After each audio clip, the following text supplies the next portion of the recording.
Dinking has always been one of the most important shots in all of pickleball. But as the game has evolved and changed, so is dinking. And a huge part of it is now dinks have a lot more pace and offense to them. So in this video, I'm gonna teach you how to take your defensive dinks and turn them into offensive dinks. Let's get into it. Now I want to mention that there are two primary dinks in the whole game of pickleball. One's going to be a lift dink, and a lift dink is going to be more of a defensive dink. It's a very low to high motion. The paddle tip is typically straight down at the very start, and a lift dink is primarily contacted in front of your body and more so around that belly button area. A lift dink is really great for when you're off balance or you're wanting to reset the ball or point. The second primary dink in pickleball is going to be a push dink. Now a push dink is a more offensive dink. It puts a little bit more pressure on your opponents, and it's really important to know that the characteristics of a push dink are that the paddle tip isn't straight down, but it's often to the side, and the ball isn't contacted right in front of your belly button, but it's typically contacted to the side of your body. This is what gives the availability to push the ball and guide the ball, giving that ball a little bit more pace and direct that ball in more of an angle.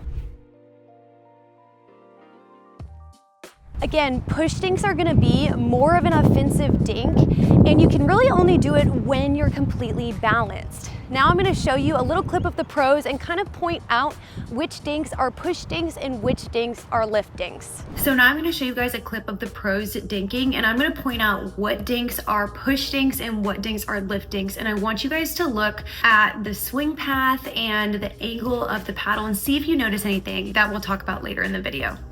So we're gonna watch this dink battle. This is a push dink, push dink, push dink, push dink, lift dink, push dink, lift dink, push dink, push dink, push dink, lift dink, lift dink, lift dink, lift dink, and attack. If you're watching this channel, you must really like pickleball. And if you really like pickleball, then you're gonna want my free PDF of the 9 most essential pickleball kitchen shots to learn. You'll get videos for every single shot, and it's super, super valuable. So go ahead and click the link below, and I'll send it to your email today. Now it's really important to mention you have to be able to hit both lift and push dinks. There's no game in pickleball that you're only going to be hitting one or the other. But for the sake of this specific video, I want to teach you how to take your defensive lift dink and turn it into an offensive push dink. Because the reality is, if you only play lift dinks in pickleball, you're probably not going to ever be pressuring your opponents at the kitchen line. So now we're going to go into swing mechanics of how to hit a push dink. Now to turn one of your lift dinks into an aggressive push dink, you need to do two things different. So like I said, lift dinks are just strictly a low to high motion, and that paddle tip is pointing completely down. The first thing we need to do is take that paddle tip from pointing straight down to now you're contacting that ball with the paddle tip to the side. Now we don't need to super exaggerate it. Even switching from having your paddle tip down at that 6 o'clock mark to turning it to that 4 or 5 o'clock will give you the ability to push and maneuver that ball at more aggressive angles. So the first thing is making sure that you get your paddle tip slightly cocked to the side. The second thing that is going to take your lift dink and turn it into an aggressive push dink is where you contact the ball. Now, when people are hitting lift dinks, they're primarily hitting it right in front of their belly button area. But in order to get that paddle tip to the side, it's important that you contact that ball still in front of your hips, but now more in front of where your knees and feet are. So instead of contacting the ball here, you're going to switch to contacting the ball more to the side of your body.